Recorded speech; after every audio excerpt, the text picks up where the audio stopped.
It's the greatest con job ever. 中国新一轮国家 যখন বিশ্বের এক পরাশক্তি জলবায়ু চুক্তি থেকে মুখ ফিরিয়ে নিচ্ছে, ঠিক তখনই আরেক পরাশক্তি দিচ্ছে বদলে দেওয়ার প্রতিশ্রুতি। জাতিসংঘের মঞ্চে বিশ্ব দেখল নেতৃত্বের এক অভাবনীয় পালাবদল।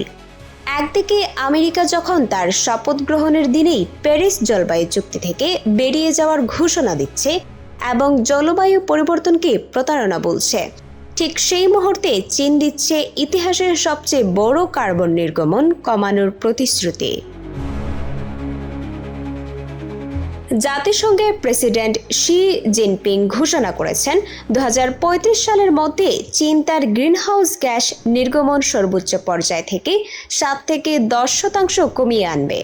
শুধু তাই নয়, তাদের বায়ু ও সৌরশক্তির ক্ষমতা বাড়িয়ে করা হবে আজকের 6 গুণ।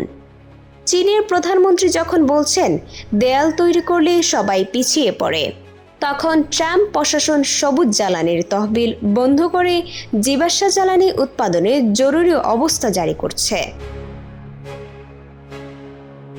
বিশেষজ্ঞরা বলছেন চীন বর্তমানে বিশ্বের 80% সোলার প্যানেল এবং 70% বৈদ্যুতিক গাড়ি তৈরি করে।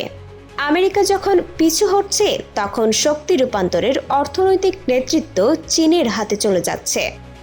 চীনের এই পদক্ষেপ হয়তো বিজ্ঞানীদের প্রত্যাশার চেয়ে কম, কিন্তু আমেরিকার পশ্চাৎপসরণের মুখে এটি বিশ্ব রাজনীতি ও জলবায়ু কূটনীতিতে এক নতুন অধ্যায়ের সূচনা করছে, যেখানে নেতৃত্বের আসনটি খালি থাকছে না।